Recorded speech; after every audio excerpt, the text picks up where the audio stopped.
Bonjour tout le monde, bienvenue au Dôme pour la deuxième journée organisée par Badgeons la Normandie dans le cadre de la semaine du badge. Je suis Pauline Ducoulombier et je travaille au Dôme. Bonjour, donc Juliette Kiburs, je travaille pour le labo CIBC, Laboratoire de recherche et développement dans l'accompagnement des transitions professionnelles et l'accompagnement des personnes sans emploi. Donc aujourd'hui, on va vous parler de l'accompagnement social et des open badges en revenant sur deux expérimentations qui sont des PIC, donc des plans d'investissement dans les compétences, 100% inclusion, la fabrique de la remobilisation. Donc moi, je vais vous parler de territoire partagé, qui est donc un programme mis en place par un consortium de 6 structures sur le territoire de Caen-la-Mer et la communauté de communes Vallée de l'Orne et de l'Odon, à destination des publics adultes, donc plus de 18 ans, éloignés de l'emploi ou en rejet de dispositifs de droit commun, et on leur propose des parcours de 15 mois maximum, au cours desquels on va les accompagner sur différents types d'activités, selon leurs projets, en fonction de leurs appétences, en fonction des compétences qu'ils veulent développer. Et on reconnaît tout ça par des open badges. Et c'est une partie de l'évaluation du programme, de voir les bonnes pratiques en matière d'utilisation des open badges. Donc moi, pour ma part, je m'occupe du projet activateur de potentiel donc, qui se déroule dans le centre-Manche, même plus largement dans le département de la Manche. Donc, où on teste l'utilisation des open badges auprès d'un public également éloigné de l'emploi, dans une perspective de gain de sentiment de contrôle et gain d'estime de soi, mais également avec l'objectif de faciliter l'entrée en emploi et en formation ou en formation. C'est pareil, en fait, les personnes vont participer à des situations apprenantes. Donc ça peut être plein de choses, un atelier au Fab Lab, un atelier sportif, un stage, du bénévolat, enfin plein de choses qui existaient déjà sur le territoire. Ce qui fait qu'on les appelle situations apprenantes, c'est qu'on est venu finalement identifier les compétences qui pouvaient y être développées et créer donc des open badges qui reconnaissent ces compétences-là. Voilà, donc les personnes, elles restent accompagnées par les structures qui les accompagnaient au départ dans leur projet pro, quoi. Donc le département, la mission locale, d'autres services. Mais ça peut être aussi des personnes peut-être qui ne sont pas du coup accompagnées, qu'on va essayer de rencontrer via des réseaux sociaux ou des choses comme ça. Voilà. Et nous, on a une équipe d'une vingtaine de travailleurs sociaux qui ont été embauchés sur programme pour accompagner du coup les participants. Et on a les mêmes objectifs, de remobiliser soit vers un emploi, soit vers une formation. Donc avant de démarrer, on a avec nous un participant de territoire partagé et une collègue référente de parcours qui pourront nous rejoindre par la suite pour répondre à vos questions ou échanger aussi si vous voulez plus d'informations sur ce qui se passe et comment ça se passe, et on n'a pas souhaité répondre à leur place, donc du coup ils sont venus en renfort avec nous, et merci d'être là. Alors, tac. Donc d'abord l'acculturation aux open badges, puisque pour mettre en place les open badges dans nos programmes communs, il a fallu une petite acculturation, puisque les équipes n'étaient pas forcément... n'utilisaient pas forcément les open badges dans leur pratique, connaissaient pas forcément bien l'outil. Donc la première phase, c'était vraiment de faire comprendre ce qu'étaient les open badges, comment on pouvait les utiliser.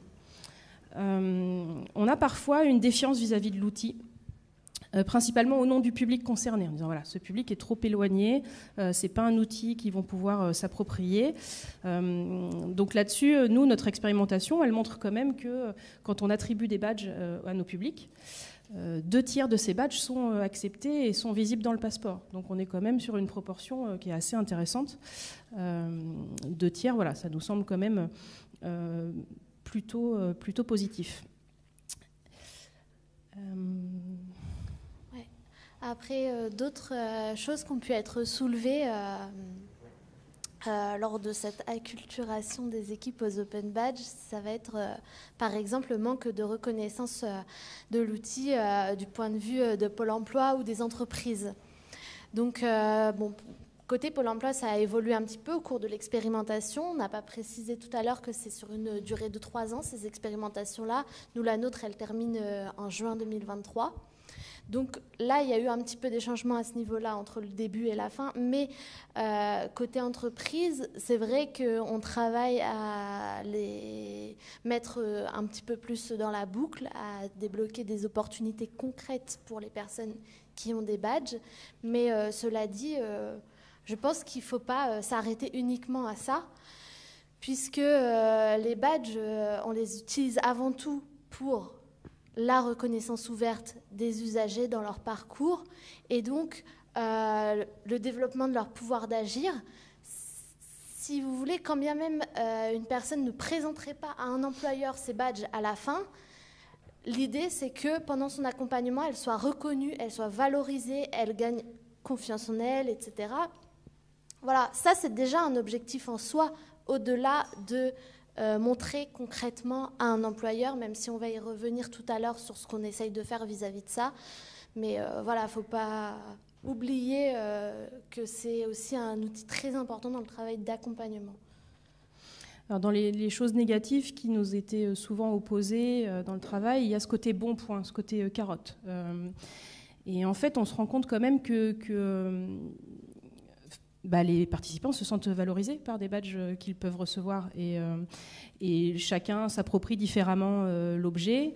Ça a pu aussi permettre des fois des échanges auxquels on ne s'attendait pas, c'est-à-dire qu'un badge qui a été délivré à une personne qui ne se sent pas légitime à l'avoir, forcément ça provoque l'échange et la discussion. Pourquoi est-ce que j'ai eu ce badge-là ? Parce que nous, on a reconnu à tel moment, sur telle activité, que tu étais en capacité de. Et inversement, des fois, on peut avoir des demandes de badge que la personne n'a pas encore eu et pouvoir analyser avec elle pourquoi est-ce qu'elle ne l'a pas encore ou peut-être juste c'est un oubli et effectivement, tu es attentif à ton parcours et ce badge, tu devrais l'avoir.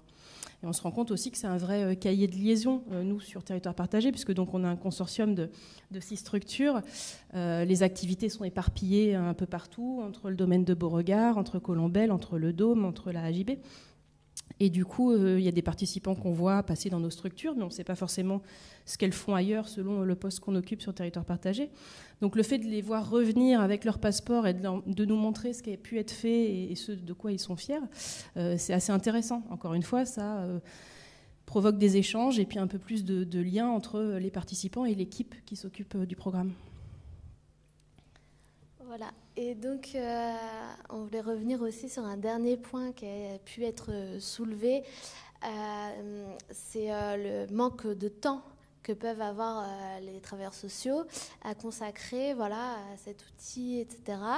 Donc, il y a eu 2 choses différentes de mise en place pour répondre à ce problème-là de chaque côté. Donc nous, ce qu'on a fait, c'est qu'on s'est appuyé en fait sur des professionnels qui existaient déjà aussi dans le territoire de la Manche, qui sont les conseillers numériques. Donc des personnes qui sont dédiées en fait à l'aide, toute démarche numérique en fait que peuvent avoir besoin de faire les habitants de la Manche. Voilà. Et donc on a formé ces conseillers numériques pour qu'en plus de je sais pas, une déclaration CAF ou les impôts, ils puissent accompagner les gens aussi à créer leur compte Open Badge Passport, à toutes les petites démarches qui vraiment sont techniques et que des personnes peuvent ne pas savoir faire de façon autonome. Pour la partie des conseillers en insertion, ils vont pouvoir se concentrer vraiment plus sur le côté, pédagogique, c'est-à-dire quelles compétences vous avez pu travailler, en quoi ça pourrait vous servir dans votre parcours professionnel, etc., mais en étant un peu déchargé de l'aspect technique, quoi. Ouais. Et nous, de notre côté, dans le programme, il y avait des ateliers numériques qui sont animés par Valérie notamment. Et du coup, on a fait des sessions spécifiques Open Badge. Il y en avait une ce matin. Nabil participait et Valérie animait. Donc voilà, on s'est appuyé sur un format qui était de l'accompagnement au numérique pour thématiser et accueillir les personnes en demande ou en besoin pour la création de passeport, pour organiser son passeport, voir où on en est sur une minimap, tout ça. On pourra y revenir tout à l'heure si vous voulez nous expliquer. Donc en gros, pour nous, le badge ne doit pas être un blocage au niveau du numérique, mais plutôt un support pour acculturer au numérique, que ce soit pour les badges, mais de manière générale pour toutes les démarches, puisqu'on est quand même dans une société tout numérique, donc cet accompagnement sur quelle que soit la démarche, elle doit exister. Donc c'est pour ça que voilà, nous on a mis en lumière d'un côté ce qui était déjà en place sur le territoire et nous ce qui a été mis en place dans notre programme. Et puis une dernière chose, c'est vrai que dans les manipulations, il y a pas mal d'allers-retours entre la création d'un passeport, entre accepter un badge ou le refuser, entre faire une demande de badge, accepter, enfin voilà. Il peut y avoir beaucoup d'allers-retours et nous c'est vrai qu'on a tendance à envoyer le badge non seulement pour acculturer, dire ça existe, et quand on reçoit son premier badge, c'est déjà une première étape pour créer le passeport. Donc des fois on gagne quelques étapes à ce niveau-là. Donc j'ai tendance à dire qu'il ne faut pas trop s'inquiéter de savoir comment ça va se passer au bout, mais se lancer sur délivrer un badge et puis accompagner après sur la création de passeports. Voilà. Il y a aussi une façon de faire qu'on a testé dans la Manche qui peut permettre d'acculturer pas mal de personnes en même temps à cet outil-là. C'est la co-construction. Donc nous, pour chaque situation apprenante, les usagers et les personnes qui encadrent cette situation apprenante vont se mettre avec nous autour de la table pour réfléchir au badge qui va être délivré, aux critères, etc. Et donc ça permet à la fois de mieux comprendre l'outil parce qu'on met les mains dedans, quoi, on le crée. Et puis pour les futurs participants qui vont recevoir ces badges-là, ça permet que les critères soient vraiment adaptés puisqu'il y a des participants qui ont participé à construire ce badge-là. Donc ça leur correspond vraiment. Ce n'est pas seulement des encadrants qui vont décider des critères qu'il faut mettre à l'intérieur. Donc maintenant, la place des badges dans nos programmes. Donc là, vous avez ici la matrice sur laquelle le Dôme, Casus Belli et le CIBC ont travaillé pendant plusieurs années, qui normalement couvre à peu près tous les usages qu'on a pu identifier jusqu'à présent. Elle a été travaillée en plusieurs étapes et à chaque fois enrichie. Donc du coup, nous, c'est souvent la base depuis laquelle on part. Donc sur territoire partagé, moi voilà, je l'ai épuré, j'en ai enlevé certains et on est parti sur d'un côté des badges de compétences avec les compétences clés et des micro-compétences qui amènent à ces compétences clés. D'un autre, on a choisi de badger les projets, donc les projets transversaux du programme, sur 3 niveaux. On s'est dit qu'il y avait un premier niveau qui est J'ai découvert, qui permet à tout le monde qui à un moment est venu sur le projet, qui sait de quoi on parle, de valoriser le fait qu'il est venu s'intéresser et puis qu'il s'est au moins informé. Donc il a le badge J'ai découvert. Le deuxième niveau, c'est J'ai contribué. Donc toute personne qui est venue à un moment ou à un autre à la fabrication d'un four solaire ou à la fresque murale, qui soit venu peindre, qui soit venu couper du bois ou qui soit venu juste soutenir le projet d'une manière ou d'une autre, il aura le badge J'ai contribué. Et on a choisi de faire un troisième niveau, qui est transversal finalement à plusieurs types de personnes, c'est-à-dire que le J'ai accompagné, c'est autant les animateurs, autant les personnes encadrantes qu'un participant qui après va venir présenter le projet dans un forum, qui va venir en parler en interview parce qu'on en parle dans le journal. Enfin voilà, on a essayé de trouver un badge qui permet aussi de mettre à l'intérieur un peu différentes postures mais qui représentent un accompagnement du projet. Et enfin, les expériences, ça va être tous les ateliers qu'on peut mettre en place, la couture, la vidéo, le jardinage. Du coup, ça représente l'expérimentation. Donc, j'ai expérimenté le jardinage. Donc voilà, sur les compétences, micro-compétences, on va avoir à chaque fois un badge clé, donc un méta-badge, qui est ici, par exemple, je sais travailler en équipe, et qui est acquis par les participants en fonction du nombre de micro-compétences qu'ils vont pouvoir avoir aussi. Donc là, j'en ai mis 5, mais il y en a un petit peu plus. Et donc, au bout d'un certain nombre de micro-compétences, on décroche le badge clé, qui est le badge compétences, qui a un équivalent avec les badges de la région, un 1 pour 1. C'est-à-dire que quand les participants de territoire partagé obtiennent le badge clé autonomie ou travailler en équipe ou s'adapter ou communiquer, ils obtiennent automatiquement la proposition de la région d'avoir le badge de la région. Donc ça, c'est un 1 pour 1 pour les badges clés. Et on a un 1 pour 3 pour les micro-compétences. Là, on n'est plus sur un badge je maîtrise, mais un badge je pratique. Et donc, voilà, dans cette catégorie-là, si on en a 3, on se voit proposer le badge de la région. Et donc là, c'est d'autres exemples de ce que je vous disais sur les initiations. Donc je suis initiée au bricolage, à l'auto-entrepreneuriat, à la radio. Aujourd'hui même, à 18h, on a une émission live depuis le WIP avec pas mal de participants de Territoire Partagé. C'est pour ça qu'ils sont tous au WIP actuellement, sauf Nabil qui nous a rejoints. Mais n'hésitez pas si ça vous intéresse d'écouter l'émission ce soir. Pardon. Et donc, voilà, un badge projet dont je vous parlais, le four solaire. En 3 niveaux, j'ai découvert, j'ai contribué et j'ai accompagné. Voilà pour Territoire Partagé.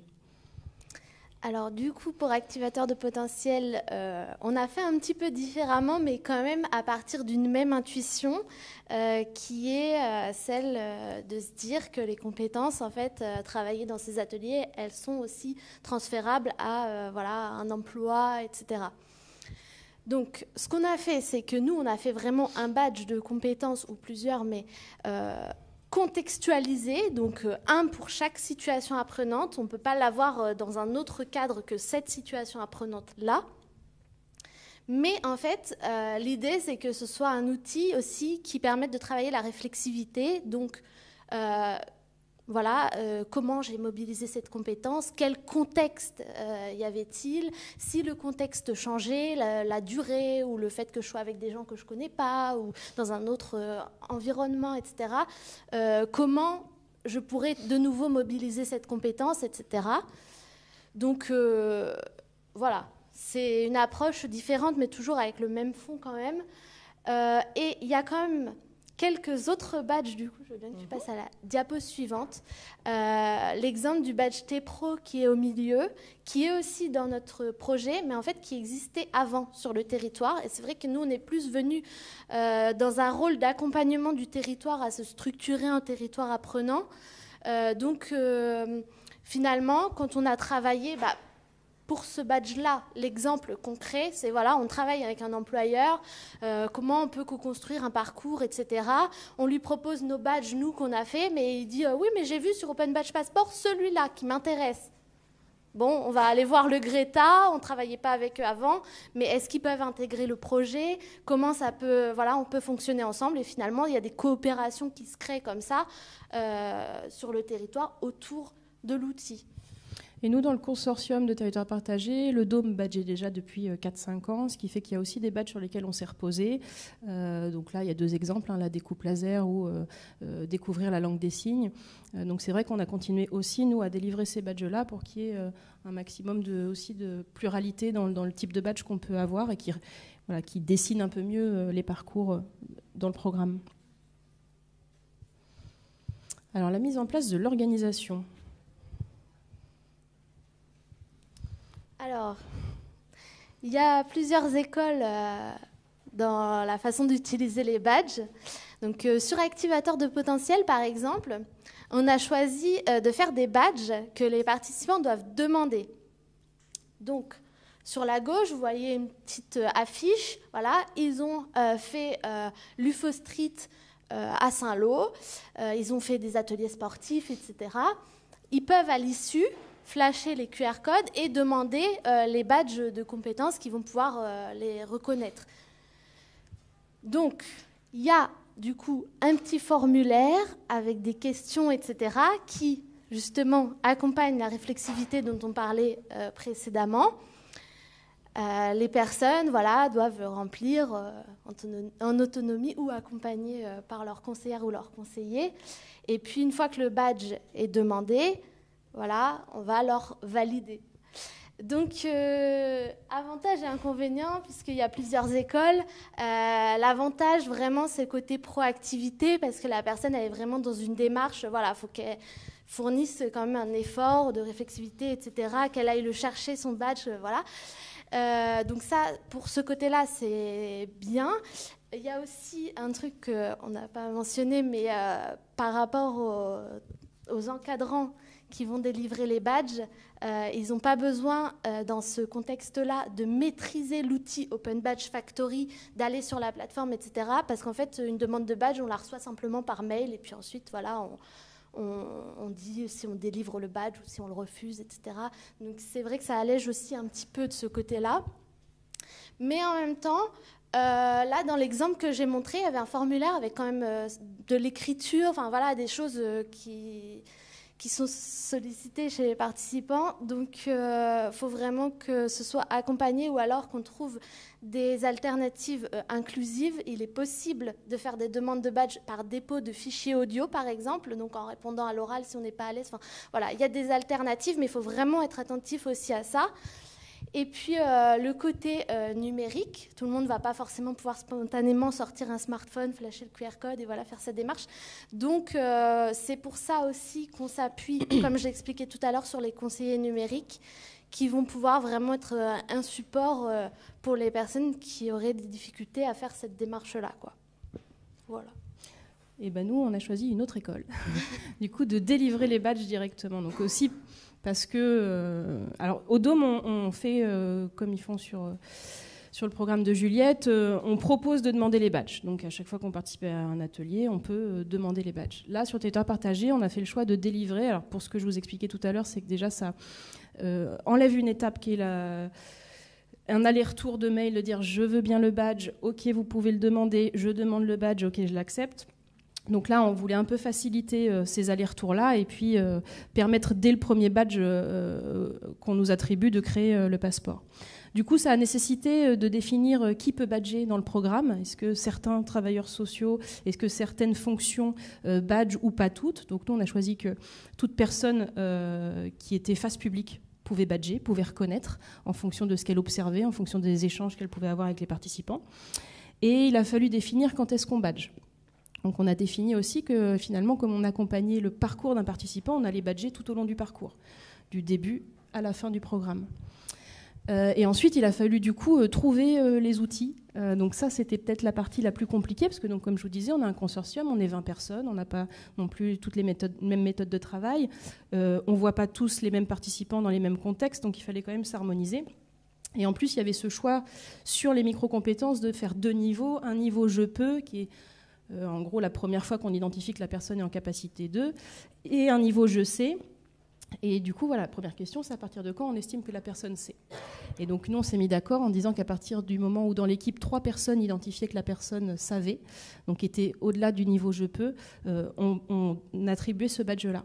Ce qui fait qu'il a fallu mettre une sorte de tableau qui reste une petite usine à gaz. Il nous manque un outil, mais c'est peut-être des développements qui restent encore à créer. Mais ça nous a permis en tout cas, nous, de voir où en étaient les collègues sur tel ou tel participant et puis d'avancer sur les badges.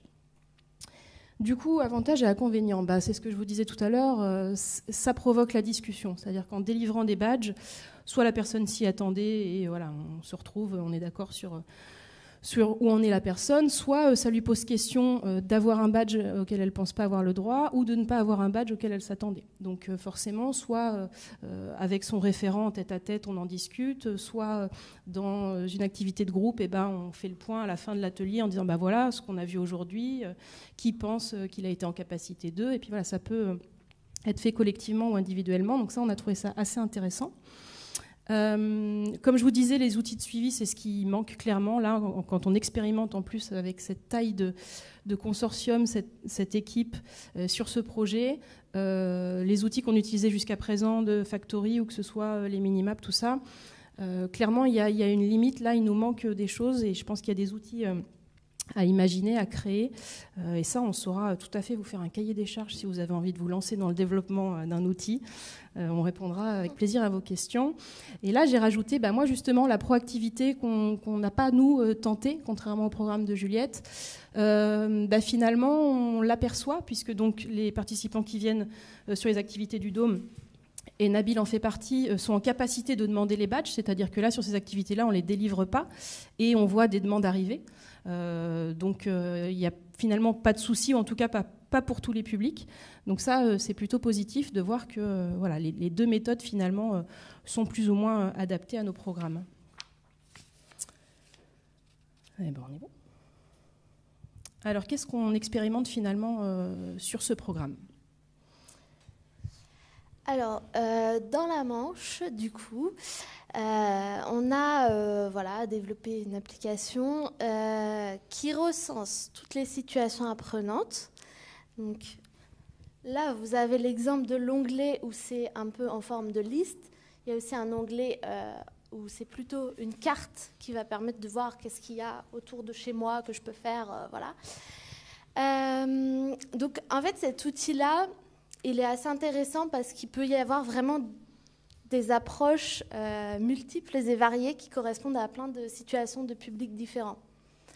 Par exemple, déjà, la personne peut l'utiliser toute seule chez elle sur son smartphone ou alors en rendez-vous avec son conseiller, sa conseillère, en regardant ensemble et en accompagnant un peu la stratégie.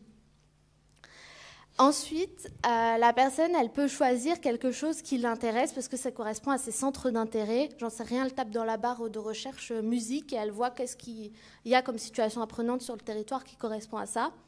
Voilà, elle fait quelque chose qui lui plaît, puis finalement, les compétences qui seront reconnues, tant mieux, elle découvrira quelles compétences elle a. Ou alors, la personne a un projet et se dit, quelles compétences j'aurais besoin de faire reconnaître pour pouvoir avancer dans mon projet d'entrée en emploi ou d'entrée en formation. Et du coup, je vais choisir, par exemple, la situation apprenante tri des denrées alimentaires parce que je sais, quand je clique dessus, je vois les badges, je sais qu'on peut me reconnaître la capacité d'organisation, la capacité de travailler de façon sécurisée dans un entrepôt, etc. Et du coup, c'est ça dont j'ai besoin pour appuyer mon projet. Voilà, il peut y avoir différentes façons en fait de l'utiliser. Donc voilà, ça c'est une première expérimentation. Nous, de notre côté, on essaie d'utiliser beaucoup les mini-maps pour différentes fonctions. Donner à voir les activités. Donc là, ça va être plutôt la mini-map qui est en bas à droite, qu'on thématise un petit peu, de manière à ce qu'on puisse avoir une sorte de catalogue de ce qui peut être proposé sur le programme, et puis éventuellement afficher des objectifs et avoir une évolution, puisque ces minimaps permettent d'avoir un taux d'évolution. Donc là, sur les compétences en haut à gauche, on voit que la première personne, elle est à 80% de sa minimap. Donc on peut suivre aussi l'évolution qu'on a soit sur les compétences, soit sur les activités. Et donc voilà, c'est un outil qui permet d'afficher pas mal de choses, de présenter ce que le participant peut explorer, c'est-à-dire que s'il est dans une thématique, dans une branche, qu'il a déjà validé une station, il peut voir ce qu'il lui reste à parcourir. Ça peut l'inciter à prolonger l'expérience. Il peut identifier sur les compétences qu'il lui reste à travailler, où est-ce qu'il en est là-dessus, ce qui est aussi pour les encadrants et les référents un support qui permet aussi de voir où on en est et ce qu'on peut travailler avec le participant. Et puis voilà, cette espèce de bilan avec le taux d'accomplissement, même si ça reste quelque chose qu'il faut encore aussi améliorer sur l'outil, mais ça donne à voir quand même une progression. Et ça peut être un outil support. Nous, l'autre chose qu'on commence à travailler, et Valérie pourra répondre là-dessus si vous avez des questions après, c'est le CV thématique, c'est-à-dire du coup identifier en fonction de quelque chose en particulier. Là, on a un exemple de préparateur de commandes, d'identifier les badges qui correspondent à ce type de métier. Et du coup, voilà, de créer le CV thématique qui peut venir en support, en soutien du CV traditionnel et qui peut permettre parfois dans l'échange aussi avec le participant de donner à voir la transversalité des compétences et aussi la transférabilité. Se rendre compte qu'une même compétence, selon un domaine, on va la retrouver. Donc du coup, ça c'est un outil qu'on commence un petit peu aussi à travailler. Ensuite... Du coup, là on a plus parlé d'outils, mais sinon en termes, je dirais, d'usage, ce qu'on a pu, en échangeant toutes les deux, dégager en fait des deux projets, c'est qu'il est vraiment très, on va dire, important de penser l'approche du badge dans vraiment son intégration à un processus pédagogique. Amener un outil qui peut être mobilisé en supplément et sans vraiment que ça prenne sens dans l'ensemble de l'accompagnement, c'est pas forcément pertinent. Les structures qui s'en sont emparées, finalement, l'outil répond vraiment à une approche qui est du début à la fin, comment je vais pouvoir aider le participant à développer son pouvoir d'agir. On a même l'exemple d'une structure, en fait, une ETTI, qui a sollicité la mise en place des badges. Et en fait, en interne, ils avaient déjà des livrets de compétences papier qui étaient travaillés tout au long en fait, du contrat avec les personnes et que les personnes recevaient à la fin. Elles partaient avec leur livret, qui n'est pas partageable numériquement, qui n'est pas la possibilité d'être enrichi comme les badges l'ont par la suite avec les autres expériences, etc., qui n'a pas la possibilité de recevoir des endossements ou des témoignages de personnes. Du coup, finalement, il faut vraiment que l'outil vienne répondre à un besoin dans le processus pédagogique qui est tourné comme cela. C'est vrai que dans les expérimentations qu'on mène, finalement, on n'invente pas grand-chose. En fait, on va traduire déjà des pratiques. Donc, effectivement, un processus pédagogique, normalement, il y en a un. Des objectifs pédagogiques, normalement, il y en a. Donc, en fait, on va juste les traduire en badge. Définir quand et comment on reconnaît les compétences, normalement, c'est pareil. On doit savoir à quel moment on fait un bilan de quelque chose, sur quoi on se base pour reconnaître une compétence. On pense aussi qu'il faut imaginer, en tout cas nous de notre côté c'est comme ça sur les micro-compétences, imaginer les badges de manière transversale pour qu'un même badge puisse être demandé ou travaillé dans différentes activités, parce qu'on peut ne pas aimer le jardinage et pour autant avoir des compétences à travailler, donc les retrouver en couture ou de les retrouver dans un centre de culture scientifique. C'est important que le badge fonctionne dans différentes situations apprenantes. Et enfin, le relier aux situations apprenantes, c'est un petit peu ce que montrait Juliette sur son application, c'est donner à voir dans quelles circonstances on travaille telle ou telle compétence, quelle thématique se retrouve dans telle ou telle situation. Voilà, faire le lien et pour le travailleur social, mais et aussi pour le participant, de ce qu'il y a derrière une activité et ce qu'on peut acquérir après tout ça. Bon voilà, donc comme on l'a dit tout à l'heure, les expérimentations, elles sont sur leur dernière phase, mais il nous reste encore un peu de travail quand même. Donc ça serait de vraiment réussir à passer un cap avec les entreprises et les organismes de formation, puisque pour l'instant on peut avoir des entreprises qui sont présentes à nos réunions qu'on appelle les comités de la reconnaissance, qui disent clairement les besoins en recrutement aujourd'hui sont tels que nous on est prêt à prendre des gens sur leurs soft skills et à apprendre après les compétences techniques sur le terrain, etc. Voilà, mais on n'a pas encore concrétisé ce débouché officiel. Je propose un emploi à une personne qui aurait tel et tel badge, par exemple. Donc c'est en cours. On y travaille et il y a quelques entreprises avec lesquelles ça va vraiment bien pouvoir être mis en œuvre. Après, ça reste pour l'instant quelques entreprises comme ça. Donc l'idée, c'est vraiment d'aller là-dessus, quoi. Là, on va prendre un exemple justement de badges qui sont donnés sur un projet actuel, d'ailleurs qui avait lieu en partie ce matin au Dôme, le projet Butai, donc fabrication de petits théâtres japonais. Ça, c'est les badges qui vont être délivrés sur ce projet. Donc d'un côté, on vous en parlait tout à l'heure, les compétences, les micro-compétences. Donc là, ces badges-là, ils sont déjà endossés par la région. Ils sont endossés par toutes les structures du consortium. C'est-à-dire que quand le projet il se terminera dans un an, il y a quand même derrière des structures et c'est lisible et on comprend qui était derrière le projet.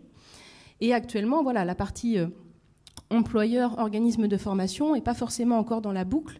Et ça pourrait être quand même intéressant de venir endosser ces badges et de reconnaître ce qu'il y a derrière et de les identifier en tout cas par la suite pour éventuellement des candidatures, que ce soit pour un emploi ou que ce soit pour une formation. Après, on va avoir les badges un peu d'expérience, de thématiques, qu'est-ce qu'ils ont découvert à travers ce programme. Donc là, on a la découpe laser, on a un logiciel 2D, et puis on a la langue des signes, puisque c'est autour du théâtre de la langue des signes. Donc là, ces badges-là, c'est des badges du Dôme. Donc la structure d'accueil, forcément le Dôme en est propriétaire, donc l'endosse par définition. Et puis on a des partenaires qui peuvent aussi endosser ces badges-là en fonction des gens avec qui on a travaillé, qui se sont reconnus dans ces badges. Donc là on peut avoir aussi nous des collègues de Nantes comme Ping qui ont endossé ces badges-là. Donc c'est pareil, donner des badges qui fonctionnent déjà dans une structure, ça a un peu plus de poids. C'est-à-dire que le badge découpe laser, on l'a donné aujourd'hui à des participants de territoire partagé, mais on a des élèves ingénieurs qui l'ont eu il y a 5 ans, on aura peut-être une retraitée qui l'aura demain dans un atelier. C'est vraiment transversal à tous les publics qui font des activités au Dôme. Donc il n'y a pas de différence entre les publics derrière ces badges-là. Et puis donc le badge projet, là il est propre au projet de territoire partagé, il n'y a que les participants qui l'auront. En revanche, il est endossé par le partenaire qui travaille sur la langue des signes avec eux. Donc du coup, d'un côté, ce badge, il vient de territoire partagé, il est endossé par les structures de territoire partagé et par les partenaires qui sont intervenus à un moment ou à un autre sur le projet. D'où l'importance d'endosser les badges et de se mettre d'accord et de travailler les partenariats et de voir ensemble comment on peut se reconnaître ou pas derrière certains badges. Ça permettrait d'avoir une lecture commune, c'est-à-dire que quand on reçoit après, que ce soit un CV ou que ce soit quelqu'un qui a un passeport de badge sur son téléphone, de comprendre ce qu'il y a derrière, de pouvoir assez vite lire les structures qui sont derrière, les critères qui sont sur le badge, et de reconnaître ce qui est valorisé derrière. On peut imaginer que dans le cadre d'une VAE où il faut faire un livret 1, dire moi je pense que votre diplôme correspond à ce que j'ai fait parce que j'ai fait ci, parce que j'ai fait ça, peut-être qu'un CV de badge pourrait être la clé d'entrée dans une VAE par exemple. Ou pourrait, en fonction d'une entreprise qui a identifié qu'elle, elle peut former ses salariés, elle n'a pas de souci avec ça. Par contre, elle a absolument besoin de candidats qui savent être à l'heure, qui savent demander de l'aide, qui comprennent les consignes. Et que du coup, voilà, sur un CV, de peut-être avoir ces 3-4 compétences clés, qui sont aussi un des badges de la région, d'avoir une lecture un peu plus simple du profil du candidat et de pouvoir accepter une candidature plus ou moins sur badge. Voilà, on va terminer la présentation avec juste une petite inspiration, je dirais. Nous, on a un partenaire dans la Manche qui est la direction de l'insertion et de l'emploi du département, qui, je trouve, a une vision tout à fait intéressante, notamment vis-à-vis du fait de convaincre des employeurs de se mettre au badge. Elles nous disent tout le temps, en fait, les bénéficiaires du RSA qu'on accompagne, ils ont parfois un gros trou dans le CV, pas de diplôme, etc. Et du coup, au niveau des employeurs, ça peut faire peur, ça peut interroger, etc. Et en fait, il ne faut pas oublier que l'outil Open Badge, il est surtout là pour rendre visible quelque chose. Et rendre visible notamment tout le travail qui est fait, toute la mobilisation de compétences qui est faite durant cet accompagnement, mais aussi dans la vie privée. Ils peuvent être parents d'élèves à l'école, etc. Et je vais exemplifier, je voulais prendre l'exemple de la langue des signes, mais je crois que je vais exemplifier avec la personne que j'ai rencontrée hier. Parce que tous les jours, on a des exemples. Parce que c'est frais et puis m'a vraiment inspiré. Donc pour le coup, je vais donner cet exemple. Il y avait un monsieur hier avec qui on a fait des badges parce que ça fait 2 ans qu'il n'a pas travaillé, mais en fait il a accompagné sa maman qui était très malade. Et alors là, les compétences qu'il a développées, et aussi bien technique, il y a des soins, il y a des choses, mais de soft skills. Il m'a parlé directement, spontanément de l'écoute, de la patience, etc. Et du coup, c'est rendre visible tout ça pour montrer qu'en fait, il faut y aller, quoi. Donnez-lui sa chance parce que vraiment, cette personne, elle a des choses formidables à apporter dans un contexte de travail, quoi. Merci. Si vous avez des questions ou des remarques, on va pouvoir discuter avec vous. Si vous voulez venir, Nabil et Valérie, pour témoigner au nom de Territoire Partagé et que je ne réponde pas à votre place, ce sera avec plaisir. En tout cas, merci d'être venus. Allez-y, installez-vous. Vous pouvez poser sur l'enceinte, s'il te plaît. Allez-y, si vous avez des questions, un micro. Oui. Sinon, déjà, je vais prendre pour que les gens sur YouTube m'entendent.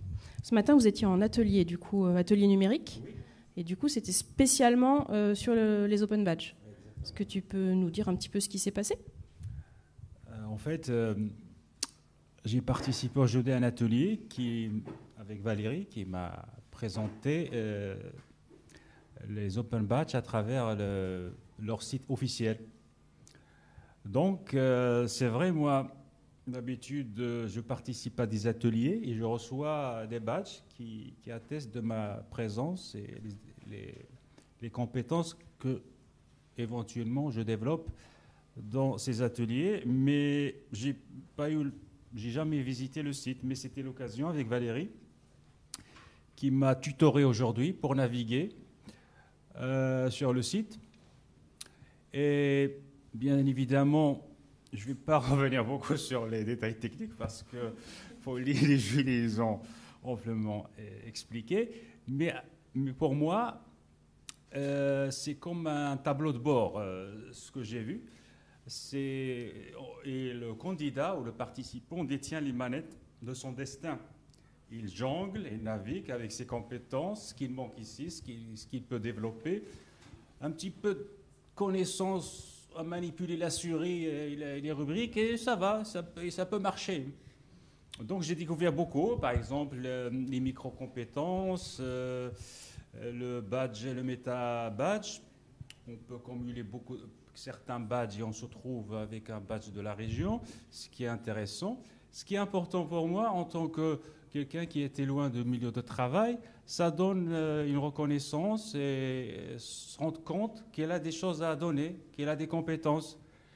Bien évidemment, pour mon cas, chaque participant a son expérience, mais moi, j'avais dans le passé pas mal de diplômes ou des compétences qui dormaient.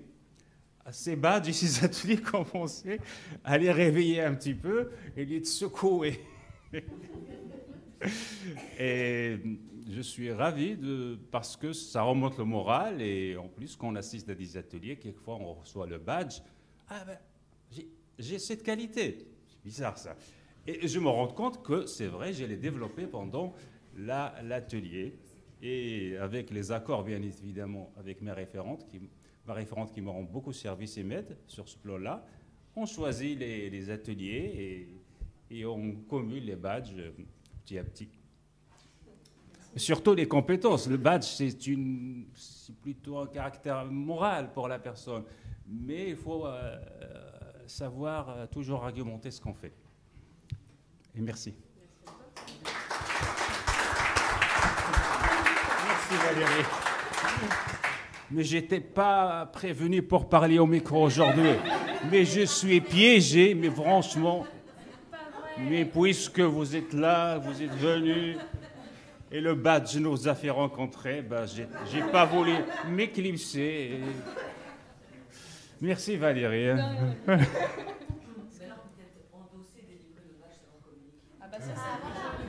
Oui, j'ai s'intégré, voilà, ce machin. Je pense qu'effectivement, je vais prendre pour YouTube là. Pardon, excusez-moi. En préparation, on a eu aussi une journaliste qui est venue pour un article de Ouest France. Là, c'est un autre participant, Antoine, qui a participé, enfin qui a fait cette interview. Et oui, à l'issue, il a reçu les badges correspondants et ça a déclenché le badge communiqué de la région. Ouais. Donc, à mon avis, ça va t'arriver, ouais, ça. Oui. Mon avis, ce soir ou demain... Je suis étoilé maintenant, je suis content. C'est ça, parce que l'endossement, on n'a pas forcément pris le temps de l'expliquer, mais ça peut être endosser la structure, le projet, ça peut être endosser le badge, ou ça peut être endosser la personne.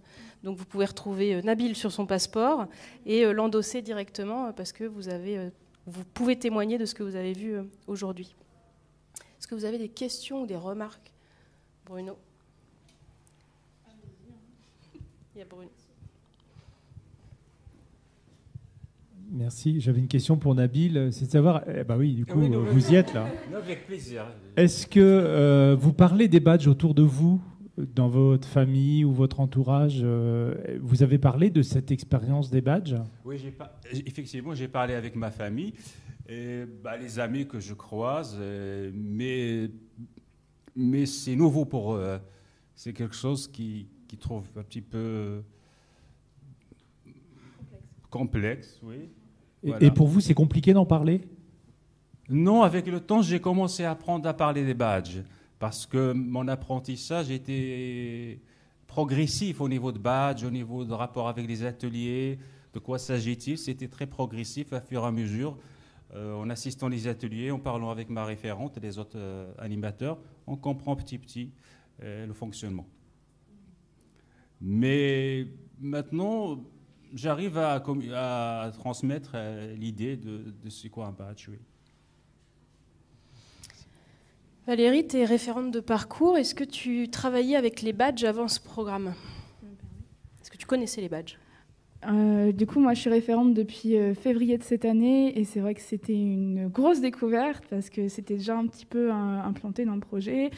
Petit à petit, ça se mettait en place et tout. Mais ce qui était bien, c'est que le Dôme proposait notamment des ateliers une fois par mois, justement concernant les badges. Donc c'est vrai que pour des personnes lambda qui viennent d'arriver, on pouvait se poser les bonnes questions, à savoir comment ça fonctionnait, dans quel cadre et tout. Et notamment avec aussi mes collègues, il y a toute aussi cette thématique de savoir, comme l'a dit Pauline, comment on délivre les badges, à quel point on délivre les badges. Et c'est vrai que ça a été tout un travail en fait, parce que c'est à partir de là où on a défini aussi un parcours au final. Et petit à petit, il y a aussi un besoin qui s'est créé. Ça veut dire que moi, en tant qu'aussi encadrante d'ateliers numériques, avec la fracture, comme vous le savez, c'est un peu complexe. On a essayé au moins de faire une séance par mois et voire un peu plus pour justement permettre aux participants de s'accaparer en tout cas la thématique des open badges. Ça veut dire que petit à petit, Nabil est à côté de moi. On en a reparlé ce midi, on a demandé à une participante est-ce que tu pourrais nous expliquer ce que c'est qu'un open badge? Elle dit mais non, mais moi je veux pas y arriver, je vois pas pourquoi vous me posez la question. Elle était paniquée et on lui a dit non mais vas-y. Elle a expliqué en une phrase très simple. Et on a dit, si, au final, vous avez compris, c'était valoriser ses compétences auprès des employeurs. Elle l'a dit dans une phrase très, très simple. Et on a dit, c'est ça, en fait, vous avez compris, Laurence. Et nous, en fait, ce qui est important et ce qu'on voudrait, on essaye en tout cas de mettre en place, c'est qu'ils s'accaparent l'outil. C'est d'où aussi la thématique et tout. Si nous, en tout cas, ils s'accaparent l'outil et petit à petit, en tout cas, ça commence à germer. Et le fait aussi, du coup, la question était intéressante, c'est d'en parler par leurs propres mots. Là, on se dit déjà, pour nous, c'est un bon point, quoi.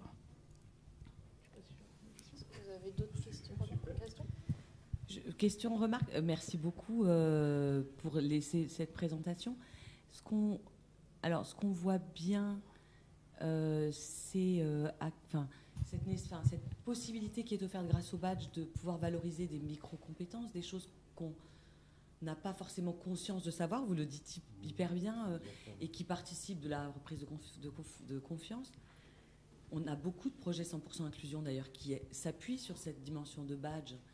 Et en fait, souvent d'ailleurs, avant, on faisait ça sans avoir l'outil du badge qui matérialise quelque chose et qui rend fier. Moi, ma question, c'est, dans ce projet-là, on voit bien que c'est utilisé comme étant un outil pédagogique, didactique, en appui des ateliers, qui permet de reconnaître ces micro-compétences et de les endosser ensuite au fur et à mesure, de les faire reconnaître. Est-ce qu'il y a aussi des espaces qui sont ouverts pour reconnaître d'autres types de micro-compétences qui ne sont pas forcément dans le déroulé pédagogique, entre guillemets, mais qui sont aussi une façon de valoriser des acquis qui ont été dans d'autres univers, dans sa vie personnelle, etc. D'ailleurs, ce que vous disiez sur l'accompagnement de vie sur d'autres... voilà. Et j'ai l'impression que c'est présent dans le projet peut-être CIBC et peut-être un peu... Est-ce que ça fait partie des réflexions qui sont les vôtres ? Parce que du coup, pardon, je vais jusqu'au bout de ma réflexion et de ma question. On doit faire exister ces badges. Et il faut que ça devienne une fierté et qu'en fait, ensuite, vous êtes nos porte-parole. C'est vous. Non, mais c'est vrai, c'est ceux qui, y compris d'ailleurs pour que ça vive dans les entreprises. Plusieurs l'ont dit. La question, c'est qu'il faut que demain, les entreprises, les employeurs, ils reconnaissent les badges pour recruter, qui s'appuient dessus. Et donc, il faut qu'on reconnaisse une diversité en fait de situations grâce à ça. En fait, je crois que c'est quand vous arriviez, Juliette expliquait la co-création des badges, donc tu peux peut-être éventuellement revenir dessus sur l'activateur.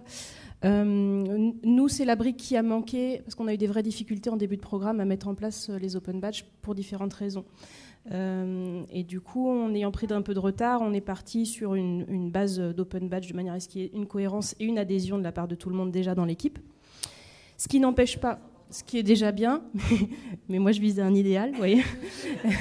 Ce qui n'empêche pas là, au fil de l'eau, de continuer à produire des badges en fonction des projets qui arrivent, et éventuellement, excuse-moi, je te tourne le dos, et éventuellement des demandes, d'idées, voilà. Parce que nous, de manière générale, c'est déjà ce qu'on faisait avant ce programme.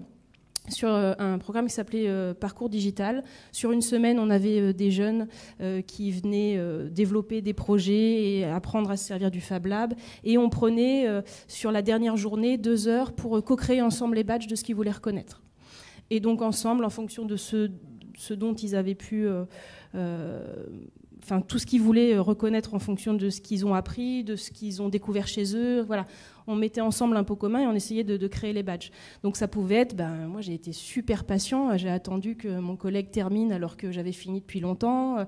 Et voilà, le fait qu'ils mettent ça en évidence, ça valait un badge. Donc on a créé des badges, je suis patient, voilà, j'ai écouté les autres. Mais ça pouvait être juste, j'ai été fière d'avoir passé une semaine dans un lieu comme celui-là. Et donc voilà, on est en capacité de co-créer des badges comme ça.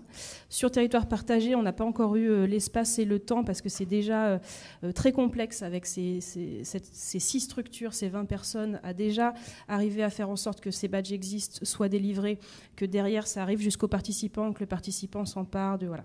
Mais effectivement, c'est un idéal et ça n'empêche qu'on continue à créer des badges au fil de l'eau. Moi, dès que je reçois une demande, on crée ensemble, on y réfléchit. Le participant pourrait y participer, on n'est pas encore arrivé à ça, mais c'est tout à fait ouvert. Et sachant qu'encore une fois, les micro-compétences, dans l'idéal, on aurait dû les rédiger avec les entreprises, avec le territoire, avec tout le monde.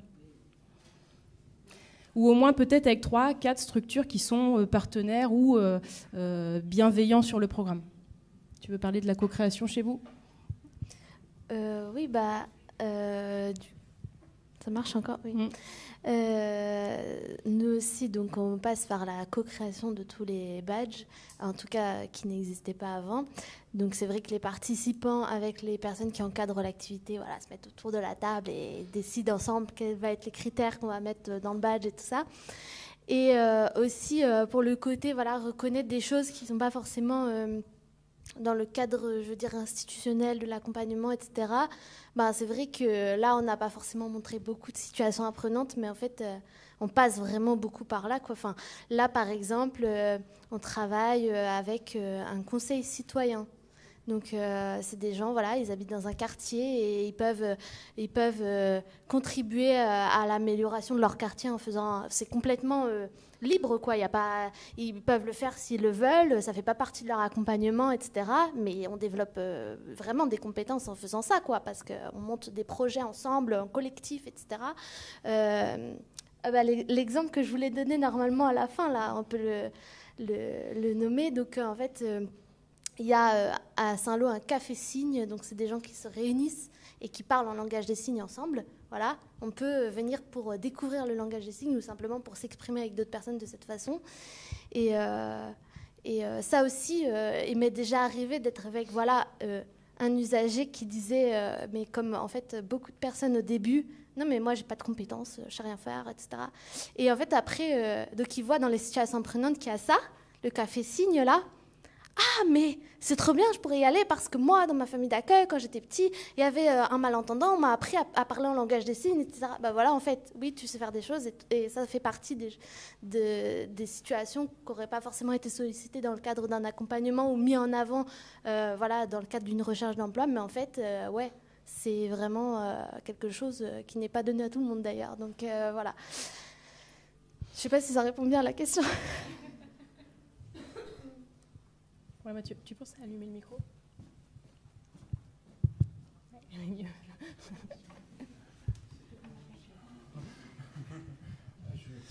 Bonjour.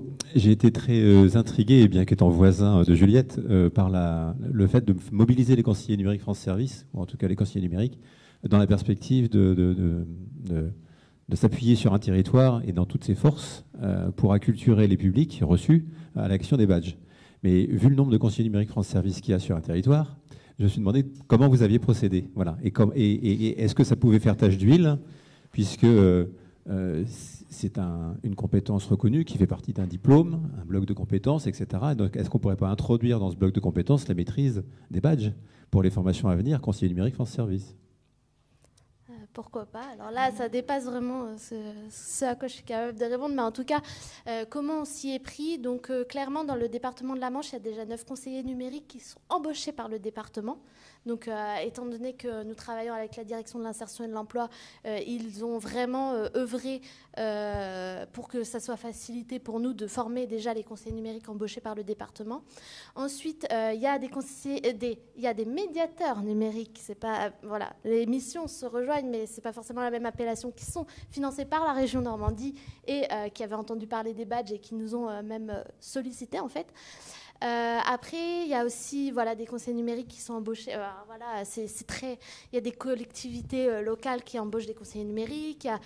Il y a tout un tas en fait de référents pour ces personnes-là. Donc nous, c'est vrai que la première formation qu'on a fait, on l'a ouvert à tous les conseillers numériques qui le voulaient et qui ont eu l'info. Il y a eu 17 personnes. En tout, ils sont 44 dans la Manche. On va certainement faire une deuxième session. Après, ils en parleront peut-être à leurs autres collègues en leur disant « moi, j'ai eu la formation ». Enfin, voilà. En tout cas...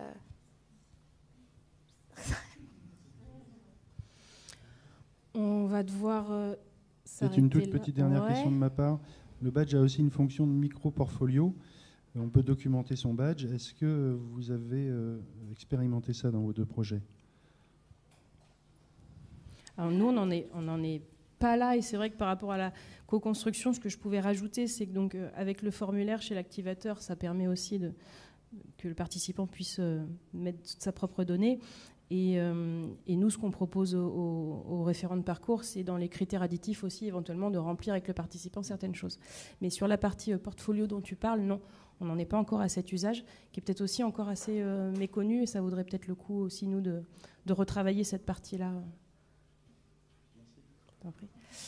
On va s'arrêter parce qu'il faut qu'on laisse la place à notre collègue Muriel et qu'on lui donne 2-3 minutes quand même pour s'installer tranquillement. Merci beaucoup.